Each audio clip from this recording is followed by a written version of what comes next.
ಹರಿ ಓಂ. 5ನೇ ಅಧ್ಯಾಯದ 20ನೇ ಶ್ಲೋಕ. ನ ಪ್ರಹೃಷ್ಯೇತ್ ಪ್ರಿಯಂ ಪ್ರಾಪ್ಯ ನೋದ್ವಿಜೇತ್ ಪ್ರಾಪ್ಯ ಚ ಪ್ರಿಯಂ ಸ್ಥಿರಬುದ್ಧಿರ ಸಮ್ಮೂಢೋ ಬ್ರಹ್ಮವಿದ್ ಬ್ರಹ್ಮಣಿ ಸ್ಥಿತಃ. ನ ಪ್ರಹೃಷ್ಯೇತ್ ಪ್ರಿಯಂ ಪ್ರಾಪ್ಯ ನ ಉದ್ವಿಜೇತ್ ಪ್ರಾಪ್ಯ ಚ ಅಪ್ರಿಯಂ ಸ್ಥಿರಬುದ್ಧಿಃ ಅಸಮ್ಮೂಢಃ ಬ್ರಹ್ಮವಿದ್ ಬ್ರಹ್ಮಣಿ ಸ್ಥಿತಃ. ಅಂದರೆ ಒಬ್ಬ ಸಾಧಕ ಯಾವ ರೀತಿಯಲ್ಲಿ ಇರ್ತಾನೆ ಅಥವಾ ಸಾಧಕನಾಗಬೇಕಾದವನು ಹೇಗಿರಬೇಕು ಅದನ್ನು ಶ್ರೀಕೃಷ್ಣ ಪರಮಾತ್ಮ ಇಲ್ಲಿ ನಿರೂಪಣೆ ಮಾಡ್ತಾ ಇದ್ದಾನೆ. ಪ್ರಿಯಂ ಪ್ರಾಪ್ಯ ನ ಪ್ರಹೃಷ್ಯೇತ್, ಇದು ಮೊದಲನೇದು. ಪ್ರಿಯಂ ಪ್ರಾಪ್ಯ ನ ಪ್ರಹೃಷ್ಯೇತ್, ಪ್ರಿಯವಾದದ್ದು. ಪ್ರಿಯವಾದದ್ದು ಅಂತ ಹೇಳಿದ್ರೆ ನಮಗೆ ಇಷ್ಟವಾಗಿರ್ತಕ್ಕಂಥದ್ದು ಅಂತ ಅರ್ಥ. ಎಷ್ಟೋ ನಮಗೆ ಬೇಕುಗಳಿರ್ತವೆ, ಇದು ಬೇಕು ಅದು ಬೇಕು ಅಂತ, ಅದೆಲ್ಲ ನಮಗೆ ಸಿಗತ್ತೆ. ನಮ್ಮ ಬಯಕೆ ನಮಗೆ ದಕ್ಕಿದಾಗ ಅದರಿಂದ ವಿಪರೀತವಾಗಿರತಕ್ಕಂಥ ಸಂತೋಷವನ್ನ ಪಡಬಾರದು. ಅದಕ್ಕೆ ಕೃಷ್ಣ ಹರ್ಷ ಪಡಬಾರದು ಅಂತ ಹೇಳ್ತಾ ಇಲ್ಲ. ನ ಪ್ರಹೃಷ್ಯೇತ್, ಹರ್ಷ ಬೇರೆ ಪ್ರಹರ್ಷ ಬೇರೆ. ನಮ್ಮ ಬಯಕೆಗೆ ಅನುಗುಣವಾಗಿ ನಾವು ಬಯಸಿದ್ದು ನಮಗೆ ಸಿಕ್ಕಿದಾಗ ಸಂತೋಷ ಪಡಬಹುದು. ಆದರೆ ಆ ಸಂತೋಷ ಮುಗಿಲು ಮುಟ್ಟುವಂತ ಸಂತೋಷ ಆಗಬಾರದು. ವಿಪರೀತ ಸಂತೋಷ ಅದು ಅನೇಕ ಹಾನಿಗೆ, ತೊಂದರೆಗೆ ಕಾರಣವಾಗಿರುತ್ತದೆ. ಆದ್ದರಿಂದ ಯಾವುದೇ ಆಗಲಿ, ನಾವು ಅಂದುಕೊಂಡಂತ ಕೆಲಸ ಆಗಬಹುದು ಅಥವಾ ಏನೇನೇನೋ ನಾವು ಅಂದುಕೊಂಡಂತೆ ನಾವು ಬಯಸಿದ್ದು ನಮಗೆ ಸಿಗುವಂತ ಸಂದರ್ಭಗಳು ಬೇಕಾದಷ್ಟು ಇರುತ್ತೆ. ಅದಾದಾಗ ವಿಪರೀತವಾಗಿರ್ತಕ್ಕಂಥ ಸಂಭ್ರಮವನ್ನ ಪಡುವಂಥದ್ದು ತಪ್ಪು. ಯಾಕಂದ್ರೆ ವಿಪರೀತ ಸಂಭ್ರಮ ಅದು ದುಃಖಕ್ಕೆ ಕಾರಣವಾಗಿರುತ್ತದೆ. ಅದರಿಂದ ಪ್ರಿಯವಾದದ್ದು ನಮಗೆ ಬಂದಾಗ, ನಮ್ಮನ್ನ ಬಂದು ಸೇರಿದಾಗ ಅತಿಯಾದ ಸಂತೋಷ ಎಂಬುವಂಥದ್ದು ತಪ್ಪು. ನ ಪ್ರಹೃಷ್ಯೇತ್ ಪ್ರಿಯಂ ಪ್ರಾಪ್ಯ, ಪ್ರಿಯಂ ಪ್ರಾಪ್ಯ ನ ಪ್ರಹೃಷ್ಯೇತ್, ಪ್ರಹರ್ಷವನ್ನ ಪಡಬೇಡಿ. ಹರ್ಷ ಪರವಾಗಿಲ್ಲ, ಪ್ರಹರ್ಷ ಬೇಡ. ಈ ಒಂದು ಸ್ವಭಾವ ಯಾರಿಗಿರುತ್ತೋ ಅವನು ಸಾಧಕನಾಗ್ಲಿಕ್ಕೆ ಸಾಧ್ಯ. ನಾವು ಅಂದ್ಕೊಂಡಂತೆಲ್ಲವೂ ಕೂಡ ಆಗತ್ತೆ, ದೇವರ ಅನುಗ್ರಹದಿಂದ ಆಗಿದೆ ಅನ್ನೋ ಭಾವನೆ ಬೇಕು ಹೊರತಾಗಿ ವಿಪರೀತವಾಗಿರತಕ್ಕಂಥ ಹರ್ಷ ಯಾವಾಗ ಬರುತ್ತೆ ಅಂದ್ರೆ ನನ್ನಿಂದಲೇ ಆಯ್ತು, ನನ್ನ ಸಾಮರ್ಥ್ಯದಿಂದಲೇ ಆಯ್ತು, ನಾನು ಎಂಬತಕ್ಕಂಥ ಅಹಂಕಾರ ಮಮಕಾರ ಇಲ್ಲಿರತ್ತೋ ಅಲ್ಲಿ ವಿಪರೀತವಾಗಿರತಕ್ಕಂಥ ಸಂತೋಷ ಸಂಭ್ರಮಾಚರಣೆಗಳು ಇರುತ್ತೆ. ಅದು ಯಾವುದೋ ಒಂದು ರೀತಿಯಲ್ಲಿ ದುಃಖಕ್ಕೆ ಕಾರಣವಾಗಿರುತ್ತೆ ಅಥವಾ 4 ಜನರ ಮನಸ್ಸನ್ನ ನೋವಿಸ್ಲಿಕ್ಕೆ ಅದು ಕಾರಣವಾಗಿರುತ್ತೆ. ಹಾಗಾಗಿ ಅತಿಯಾದ ಆತ್ಮಾಭಿಮಾನವನ್ನ ಪಕ್ಕಕ್ಕಿಟ್ಟು ನಾವು ಅಂದುಕೊಂಡಂತೆ ಆ ಕೆಲಸ ನಡೆದ್ರೆ ಅದು ನಮ್ಮಿಂದ ಆಗಿರ್ತಕ್ಕಂಥದ್ದಲ್ಲ, ನಮ್ಮ ಮೂಲಕ ದೇವರು ಮಾಡಿಸಿದ್ದಾನೆ ಅಂತಕ್ಕಂಥ ಭಾವನೆ ಇರಬೇಕು. ಆಗ ವಿಪರೀತವಾಗಿರ್ತಕ್ಕಂಥ ಸಂತೋಷ ಆಗೋದಿಲ್ಲ. ಹಾಗಾಗಿ ಪ್ರಿಯವಾದದ್ದು ನಮಗೆ ಯಾವುದೇ, ಪ್ರಿಯ ಅಂದ್ರೆ ನಮಗೆ ಇಷ್ಟವಾದದ್ದು, ನಮಗೆ ಬೇಕು ಅಂತ ನಾವು ಬಯಸಿದ್ದು, ಅದರಿಂದ ನಮಗೆ ಒಳ್ಳೇದಾಗತ್ತೆ ಅಂಥದ್ದು ಯಾವುದೇ ನಮ್ಮನ್ನ ಬಂದು ಸೇರಿದಾಗ ವಿಪರೀತವಾದ ಸಂತೋಷ, ಭಯಾನಕವಾದ ಸಂತೋಷ ಎಂಬುವಂಥದ್ದು ಸರಿಯಲ್ಲ. ಪ್ರಹರ್ಷ ಬೇಡ, ಹರ್ಷ ಸರಿ, ಪ್ರಹರ್ಷ ಬೇಡ. ಈ ಸ್ವಭಾವ ಯಾರಲ್ಲಿ ಇರುತ್ತೋ ಅವನು ಸಾಧಕನಾಗ್ತಾನೆ. ಪ್ರಿಯಂ ಪ್ರಾಪ್ಯ ನ ಪ್ರಹೃಷ್ಯೇತ್ ಚ. ಹಾಗೆ ಅಪ್ರಿಯಂ ಪ್ರಾಪ್ಯಾಪಿ, ಕೆಲವೊಮ್ಮೆ ನಾವು ಅಂದುಕೊಂಡದ್ದು ಸಿಗೋದಿಲ್ಲ. ನಾವು ಯಾವ ತರ ಅನ್ಕೊಂಡಿರ್ತೀವೋ ಅದಕ್ಕೆ ವಿರುದ್ಧವಾಗಿರುತ್ತೆ. ಅಥವಾ ಯಾವುದನ್ನು ಬೇಡ ಅಂತ ಅನ್ಕೊಂಡಿರ್ತೀವೋ ಅದೇ ನಮಗೆ ಬಂದು ಸೇರುವಂತದ್ದಾಗಿರುತ್ತೆ. ಎಷ್ಟೋ ಬಾರಿ ಬೇಕು ಅಂದಿದ್ದೆಲ್ಲವೂ ಕೂಡ ಸಿಗೋದಿಲ್ಲ, ಬೇಡ ಅಂದದ್ದೆಲ್ಲವೂ ಕೂಡ ನಮಗೆ ನಮ್ಮನ್ನ ಪಡಿದೇ ಇರೋದಿಲ್ಲ, ನಮಗೆ ದಕ್ಕದೇ ಇರೋದಿಲ್ಲ. ಯಾರು ಕೂಡ ಕಹಿಯನ್ನ ದುಃಖವನ್ನ ಬೇಕು ಅಂತ ಬಯಸೋಲ್ಲ. ಆದರೆ ಕಹಿ ಮತ್ತು ದುಃಖಗಳು ನಮಗೆ ಬರದೇ ಇರೋದಿಲ್ಲ, ಬಂದೇ ಬರುತ್ತೆ. ಆ ಕಹಿ ಇರ್ಬೋದು, ಜೀವನದ ಕಹಿ ಘಟನೆಗಳು, ನಷ್ಟಗಳು, ದುಃಖಗಳು, ಇದ್ಯಾವುದೂ ಕೂಡ ಮನುಷ್ಯ ಬಯಸುವಂಥದ್ದಲ್ಲ, ಅದೆಲ್ಲ ಅಪ್ರಿಯವಾದದ್ದು. ಆ ಅಪ್ರಿಯವಾದದ್ದನ್ನ ನಾವು ಪಡೆದಾಗ, ಅಪ್ರಿಯವಾದಂಥ ಘಟನೆಗಳು, ಅಪ್ರಿಯವಾದಂಥ ವ್ಯಕ್ತಿಗಳು, ಅಪ್ರಿಯವಾಗಿರತಕ್ಕಂಥ ವಸ್ತುಗಳು ನಮ್ಮನ್ನ ಬಂದು ಸೇರಿದಾಗ ನಾವು ಉದ್ವೇಗವನ್ನ ಪಡಬಾರದು. ಅಪ್ರಿಯಂ ಪ್ರಾಪ್ಯ ನ ಉದ್ವಿಜೇತ್, ಉದ್ವೇಗಕ್ಕೆ ಒಳಗಾಗಬಾರದು. ಅಪ್ರಿಯಂ ಪ್ರಾಪ್ಯ ನ ಉದ್ವಿಜೇತ್, ಉದ್ವೇಗಕ್ಕೆ ಒಳಗಾಗಬಾರದು. ಅಪ್ರಿಯಂ ಪ್ರಾಪ್ಯ ನ ಉದ್ವಿಜೇತ್, ಗಾಬರಿ ಆಗಬಾರದು ಅಂತ ಅರ್ಥ. ಉದ್ವೇಗ ಅಂದ್ರೆ ವಿಪರೀತವಾಗಿ ಗಾಬರಿಯಾಗಿ ನಮ್ಮ ಆಲೋಚನಾ ಶಕ್ತಿಯನ್ನೇ ನಾವು ಕಳೆದುಕೊಳ್ತಕ್ಕಂಥದ್ದು, ಈ ರೀತಿಯಾಗಿರ್ತಕ್ಕಂಥ ಪರಿಸ್ಥಿತಿಗೆ ನಾವು ಹೋಗ್ಬಾರದು. ಅಪ್ರಿಯಂ ಪ್ರಾಪ್ಯ ನ ಉದ್ವಿಜೇತ್, ಅಪ್ರಿಯವಾದದ್ದನ್ನ ಪಡೆದಾಗ ಉದ್ವೇಗಕ್ಕೆ ಒಳಗಾಗಬಾರದು. ಅಪ್ರಿಯ ಅಂದ್ರೆ ಪ್ರಿಯಕ್ಕೆ ವಿರುದ್ಧವಾದದ್ದು ಅಪ್ರಿಯ, ಅನಿಷ್ಟ ಅಂತ ಅರ್ಥ. ಹಾಗೆ ಅನಿಷ್ಟವಾಗಿರ್ತಕ್ಕಂಥ ಸಂಗತಿಗಳನ್ನ ನಾವು ಪಡೆದಾಗ ಉದ್ವೇಗಕ್ಕೆ ಒಳಗಾಗಬಾರದು.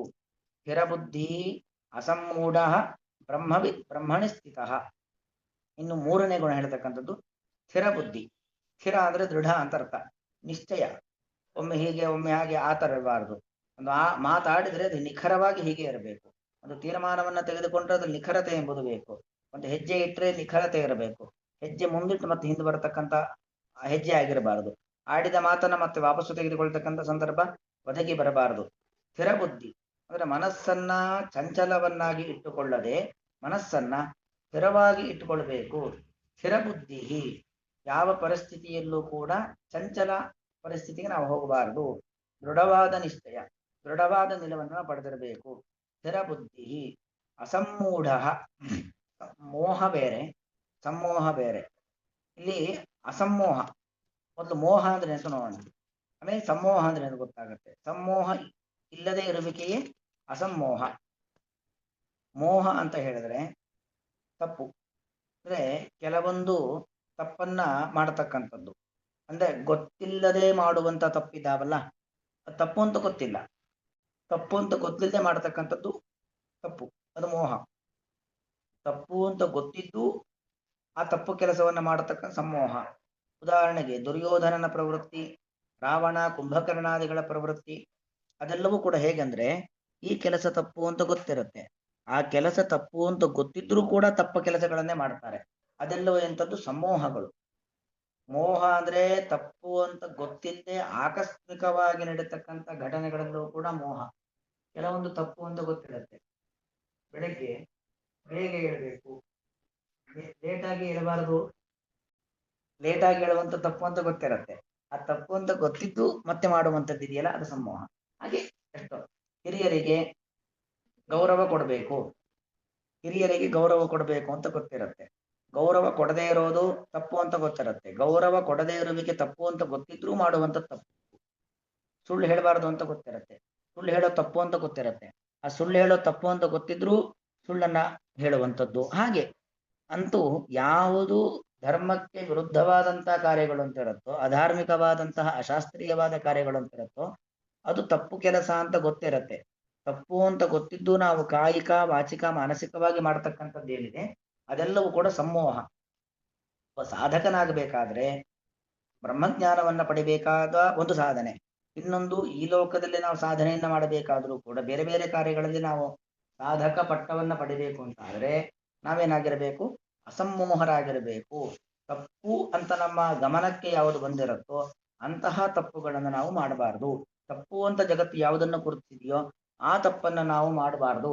ಹೀಗೆ ಅಸಮ್ಮೂಢ, ಸ್ಥಿರಬುದ್ಧಿ ಅಸಮ್ಮೂಢ, ಈ ಎಲ್ಲಾ ಅಸಮ್ಮೂಢ, ಈ ಎಲ್ಲಾ ಗುಣಗಳು ಯಾರಲ್ಲಿ ಇರುತ್ತೋ ಅವನು ಬ್ರಹ್ಮವಿತು ಬ್ರಹ್ಮಣಿ ಸ್ಥಿತ. ಬ್ರಹ್ಮವಿತ್, ಬ್ರಹ್ಮವಿತ್ ಶಬ್ದಕರ್ತ ಏನು, ವಿತ್ ಅಂದ್ರೆ ತಿಳಿದವನು ಅಂತ ಅರ್ಥ. ಬ್ರಹ್ಮವಿತ್ ಅಂತ ಶಬ್ದಕ್ಕೆ ಬ್ರಹ್ಮಜ್ಞಾನಿ ಅಂತ ಅರ್ಥ. ಅವನು ಬ್ರಹ್ಮಜ್ಞಾನವನ್ನ ಪಡೆದವನಾಗಿರುತ್ತಾನೆ. ಬ್ರಹ್ಮಣಿ ಸ್ಥಿತ, ಬ್ರಹ್ಮವಿತ್ ಅಂದ್ರೆ ಅರ್ಥ ಬ್ರಹ್ಮನನ್ನ ತಿಳಿದವನು. ಎಲ್ಲಾ ಕಡೆಯಲ್ಲೂ ಕೂಡ ಹೇಗೆ ಹಿಂದೆ ಶ್ಲೋಕವಿದೆ, ವಿದ್ಯಾ ವಿನಯ ಸಂಪನ್ನೆ ಬ್ರಾಹ್ಮಣೇ ಗವಿಹಸ್ತಿನಿ ಸುನಿಚೈವ ಶಪಾಕೇಚ ಪಂಡಿತ ಸಮದರ್ಶನ ಎಂಬುವಂತೆ ಎಲ್ಲಾ ಕಡೆಯಲ್ಲೂ ಕೂಡ ದೇವರನ್ನ ಕಾಣುವ ಒಂದು ಸ್ವಭಾವ ಅವನಿಗೆ. ಬ್ರಹ್ಮವಿತು ಬ್ರಹ್ಮಣಿ ಸ್ಥಿತ, ಬ್ರಹ್ಮನಲ್ಲೇ ನೆಲೆಗೊಂಡಿರ್ತಾನೆ. ಅಂದ್ರೆ ಯಾವತ್ತೂ ಕೂಡ ಯಾವುದೂ ಕೂಡ ತನ್ನದಲ್ಲ, ತನ್ನದೆಲ್ಲವನ್ನೂ ಕೂಡ ದೇವರಿಗೆ ಅರ್ಪಣೆ ಮಾಡಿರ್ತಾರೆ. ಯಾಕಂದ್ರೆ ಎಲ್ಲವೂ ದೇವರು ಕೊಟ್ಟಿರ್ತಕ್ಕಂಥದ್ದು. ಹಾಗಾಗಿ ತನ್ನ ಸ್ವಾರ್ಥದಲ್ಲಿ ಇರತಕ್ಕಂಥದ್ದು ಯಾವುದೂ ಇಲ್ಲ, ಎಲ್ಲವೂ ಕೂಡ ಭಗವಂತನ ಒಂದು ಅಧೀನದಲ್ಲಿರ್ತಕ್ಕಂಥದ್ದು, ಎಲ್ಲವೂ ಕೂಡ ದೇವರದ್ದು ಎಂತಕ್ಕಂಥ ಭಾವನೆ ಅವನಿಗಿರುತ್ತೆ. ಮತ್ತವನು ಬ್ರಹ್ಮಜ್ಞಾನಿಯಾಗಿರ್ತಾನೆ ಎಂಬುದು ಅಭಿಪ್ರಾಯ. ಅವನು ಬ್ರಹ್ಮಜ್ಞಾನಿಯಾಗಿರ್ತಾನೆ. ಬ್ರಹ್ಮವಿತು ಬ್ರಹ್ಮಣಿ ಸ್ಥಿತ, ಬ್ರಹ್ಮನನ್ನ ತಿಳಿದವನಾಗಿರ್ತಾನೆ ಮತ್ತು ತನ್ನದೆಲ್ಲವೂ ಕೂಡ ಭಗವಂತನಿಗೆ ಸಂಬಂಧಪಟ್ಟದ್ದು. ಆ ಏನು, ಯಾವುದೂ ಕೂಡ ನನ್ನದಲ್ಲ, ಎಲ್ಲವೂ ಕೂಡ ದೇವರದ್ದು ಎಂಬ ಭಾವನೆಯನ್ನು ಹೊತ್ತಿ ಪ್ರತಿಯೊಂದು ಸಂದರ್ಭದಲ್ಲೂ ಪ್ರತಿಯೊಂದು ಕ್ಷೇತ್ರದಲ್ಲೂ ಪ್ರತಿಯೊಂದು ಕಾಲಘಟ್ಟಗಳಲ್ಲೂ ಕೂಡ ದೇವರಲ್ಲೇ ಏಕಾಗ್ರತೆಯನ್ನು ಹೊತ್ತವನಾಗಿರ್ತಾನೆ. ಅಂದ್ರೆ ಒಬ್ಬ ಸಾಧಕ ಆಗಬೇಕು ಅಥವಾ ಸಾಧಕ ಹೀಗಿರ್ತಾನೆ ಅಂತ ಒಂದರ್ಥ. ಸಾಧಕನಾಗಬೇಕು ಅಂತಾದ್ರೆ ಈ ರೀತಿ ಇರಬೇಕು. ಆ ಒಂದು ಗುಣಗಳನ್ನ ನಾಲ್ಕು ಗುಣಗಳು ಕೃಷ್ಣ ಹೇಳಿದ್ದು, ಆ ನಾಲ್ಕು ಗುಣಗಳನ್ನ ನಮ್ಮಲ್ಲಿ ಯಾರು ಅಳವಡಿಸ್ಕೊಳ್ತೀವೋ ಅವರು ಸಾಧಕರಾಗ್ತೇವೆ. ಸಾಧಕರು ಹೀಗಿರ್ತಾರೆ ಅಂತ ಒಂದು ಮಾರ್ಗದರ್ಶನ ಆದ್ರೆ, ಆಗಬೇಕು ಅಂತಾದ್ರೆ ಈ ಗುಣಗಳನ್ನ ಅಳವಡಿಸಿಕೊಳ್ಳಬೇಕು ಅಂತ ಅಭಿಪ್ರಾಯ. ಪ್ರಿಯಂ ಇಷ್ಟವಾದದ್ದನ್ನು, ಪ್ರಾಪ್ಯ ಹೊಂದಿ, ನ ಪ್ರಹೃಷ್ಯೇತ್ ಹಿಗ್ಗಬಾರದು. ಚ ಮತ್ತು ಅಪ್ರಿಯಂ ಇಷ್ಟವಲ್ಲದ್ದನ್ನು ಪ್ರಾಪ್ಯ ಪಡೆದು, ನ ಉದ್ವಿಜೇತ್ ಗಾಬರಿಯಾಗಬಾರದು. ಗಾಬರಿಯಿಂದ ಪೂರ್ತಿ ಒಬ್ಬ ವಿದ್ಯಾರ್ಥಿ ಯಾರು ಕೂಡ ಫೇಲ್ ಆಗಬೇಕು ಅಂತ ಅನ್ಕೊಂಡಿರಲ್ಲ, ಆಕಸ್ಮಿಕವಾಗಿ ಫೇಲ್ ಆದ, ಪೂರ್ತಿ ಕುಸಿದು ಏನೋ ಆತ್ಮಹತ್ಯೆ ಮಾಡಿಕೊಳ್ಳೋದು, ಜೀವವನ್ನು ಕಳೆದುಕೊಳ್ಳೋದು, ಈ ತರ ಏನನ್ನೋ ಮಾಡಿಬಿಡ್ತಾರೆ. ಹಾಗೆ ಅತಿಯಾದ ಉದ್ವೇಗಕ್ಕೊಳಗಾಗಬಾರದು. ಸ್ಥಿರ ಬುದ್ಧಿ ಯಾವುದೇ ಪರಿಸ್ಥಿತಿಯಲ್ಲೂ ಕೂಡ ಚಂಚಲವಾದ ಮನಸ್ಸಿರಬಾರದು. ದೃಢವಾದ ನಿಶ್ಚಯ, ದೃಢವಾದ ಮಾತು, ದೃಢವಾದ ಮನಸ್ಸಿರಬೇಕು. ಅಸಮ್ಮೂಢ ತಪ್ಪು ಅಂತ ಗೊತ್ತಿದ್ದು ಆ ತಪ್ಪನ್ನ ಮಾಡುವ ಹಂತಕ್ಕೆ ಹೋಗಬಾರದು. ಅಂದ್ರೆ ಆಕಸ್ಮಿಕವಾಗಿಯೂ ಕೂಡ ದಾರಿ ತಪ್ಪಬಾರದು, ಆಕಸ್ಮಿಕವಾಗಿಯೂ ಕೂಡ ಮಾಡಬಾರದ ಕೆಲಸವನ್ನು ಮಾಡಬಾರದು. ಬ್ರಹ್ಮವಿತ್ತು ಎಲ್ಲಾ ಕಡೆಯಲ್ಲೂ ಕೂಡ ದೇವರನ್ನ ಕಾಣುವವನಾಗಿರಬೇಕು, ದೇವರನ್ನ ಕಾಣುವ ಪ್ರಯತ್ನದಲ್ಲಿದ್ದವನಾಗಬೇಕು. ಬ್ರಹ್ಮಣಿ ಸ್ಥಿತ ದೇವರಲ್ಲೇ ನೆಲೆ ನಿಂತವನಾಗಿರಬೇಕು, ಎಲ್ಲವನ್ನು ಕೂಡ ಭಗವಂತನಿಗೆ ಅರ್ಪಣೆಯನ್ನ ಮಾಡಿರಬೇಕು. ಇಂಥವನು ಸಾಧಕನು. ನ ಪ್ರಹೃಷ್ಯೇತ್ ಪ್ರಿಯಂ ಪ್ರಾಪ್ಯ, ನೋದ್ವಿಜೇತ್ ಪ್ರಾಪ್ಯ ಚ ಪ್ರಿಯಂ, ಸ್ಥಿರ ಬುದ್ಧಿ ಅಸಮ್ಮೂಢ, ಬ್ರಹ್ಮವಿತ್ ಬ್ರಹ್ಮಣಿ ಸ್ಥಿತ. ಶ್ರೀಕೃಷ್ಣಾರ್ಪಣಮಸ್ತು.